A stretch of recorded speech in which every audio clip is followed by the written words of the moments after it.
So, the old piece is dropping tomorrow, and Pablo has been doing, I guess, Pablo things of drip feeding us the good stuff. Now, we already seen Arcane Circumvent a few days ago, the one where you literally just roll through enemies and steal their defenses for yourself. You rip away their armor, their shields, even their overguard, and now Pablo has linked 3 of the other new arcanes you can expect with tomorrow's update. And it does look like health tanks are about to feast very well. So let's start with the first one, which is Arcane Persistence. Now, Arcane Persistence is a Warframe arcane, and at rank 5 it does 2 big things. It deletes your Warframe's shields, and if your armor on that Warframe is above 700, it is going to hard cap how much damage you can actually take. You can't be hit for more than 500 damage per second, which is something Pablo later clarified. So instead of relying on shield gating, you're basically telling the game it's fine, you guys can shoot me, you can hit my health, but you're only allowed to chip it and not delete it in one go. Now, that 700 armor requirement sounds high at first, but a lot of Warframes are already there or very close to it with normal builds. Warframes like Nidus, Inaros, Valkyr, Atlas, Grendel, Oraxis, Qorvex, Oberon, all the usual suspects, and that's before you even start stacking external sources of armor on top of that. A single maxed health conversion gives you 450 armor per stack and stacks 3 times. That's 1350 armor just from picking up health orbs, and on top of that, Arcane Guardian and max rank can slap another 900 armor on top of you for 20 seconds. That's not counting if you've already got a couple of blue Archon shards.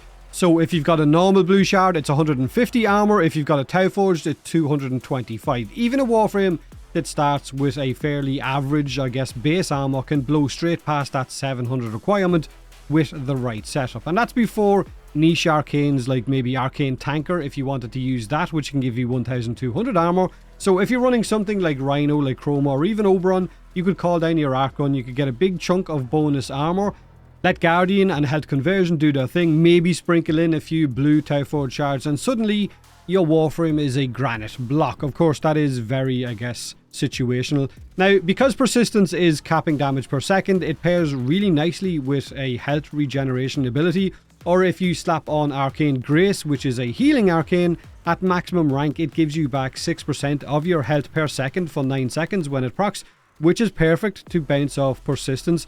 So the loop of these 2 arcanes in theory would basically be allowing enemies to shoot you, chip away your damage at 500 damage per second, but then your health regen from Arcane Grace is easily going to heal that back up just as quick, allowing you to almost be invulnerable. In theory it sounds really good. So with Arcane Persistence, I can definitely see builds where you lean fully into this health only playstyle, where the arcane is going to strip your shields on purpose. You're going to crank your armor up as high as you can, whether that's with Guardian, health conversion, Umbral Fiber, or maybe use Steel Fiber if you don't have the Umbral, or some Archon shards, and then you're just going to let Arcane Grace heal up any damage that you actually take, while enemies try and fail to kill you. So frames like Nidus is definitely going to love this arcane. Inaros is the same. Valkyr, Atlas, Grendel, Qorvex, Oraxis, Oberon, all of them already love health tanking, and Persistence is made with those Warframes in mind. Now, the second new arcane also has armor as its, I guess, main thing. This is the new one called Primary Bulwark. Primary Bulwark is a primary weapon arcane, and it cares about one thing: how much armor your Warframe is sitting on. Now, the way this was shown by Pablo, you're going to gain 1% primary weapon damage for every point of armor that you have beyond the 1000 amount, and it's going to cap at 500% bonus damage. So once you stack your Warframe with armor, Primary Bulwark is basically going to turn all of that tankiness into gun damage. It could pair very well with Persistence on your Warframe, since you're going to be building for high armor values anyway. And to put it into context, if you compare it to another primary arcane like Primary Merciless, when it is maxed out, it gives you 360 bonus damage fully stacked. Primary Bulwark is going to give you 500%. Now, the preview image of Bulwark also showed it having 1 arcane revive, which is kind of weird for a primary arcane. Usually those secondary stats on primary and secondary arcanes have things like reload speed, multi-shot, or even crit damage, but maybe DE looked at that 500% bonus damage number and went, maybe giving it more gun raw damage on top of what it already had was a little bit too much, so they stuck a revive on there instead. Now, synergy wise, you can already see how these 2 arcanes are going to bounce off one another. Basically, you're going to stack armor to make Persistence work. Those same armor values are then going to feed into Primary Bulwark, so Arcane Guardian, health conversion, Archon shards, Umbral Fiber, and so on. Everything that helps Persistence hit its threshold is also going to push Bulwark closer to that 500% cap so that your primary weapon is dealing way more damage. So you're basically going to walk around as this extremely angry brick, and your primary weapon is going to be dealing nice chunky damage. Now the third new arcane is one called Zid-an Sek-eel, part of the new Tauron Strike focus expansion. This arcane is for your Tactilist artifact, which we don't have in game yet. It's arriving with tomorrow's update, and it is tied to your Tauron Strike system that's coming with the old peace update.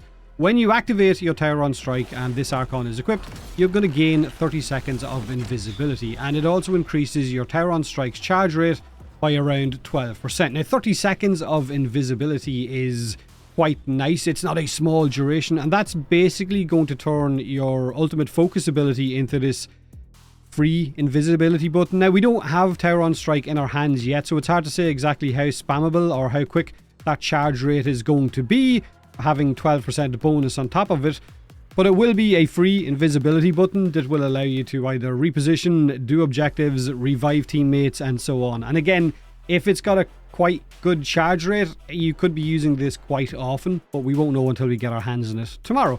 So overall, 3 of the new 4 arcanes that we've been shown by Pablo are clearly aimed at that heavy armor stacking, health tanking playstyle, plus a little bit of a focus on the focus abilities later on. Arcane Circumvent lets you roll through enemies and steal their defenses. Arcane Persistence turns high armor into a damage cap on your health. Primary Bulwark will then turn that armor into primary weapon damage, and like I said, the Zid-an Sek-eel one will give your Tauron Strike a big stealth payoff for 30 seconds once you cast it, and we don't know how quick that's going to regenerate. Anyway, that's 4 of the 9 new arcanes that we know about. Tomorrow's update will have a lot more on offer. Let me know in the comment section below what you think of the arcanes that we've seen over the last week from Pablo, if you're excited about any of them. It does seem to be a very heavy focus towards health tanking with this update, which is very, very interesting, and it's going to open up a lot of frames, especially for someone like me who enjoys tanky warframes more than any of the other warframes in the game. So like I said, let me know in the comment section below what you think of the arcanes. Have a great day. Enjoy the update when it drops tomorrow, and as always, thanks for watching.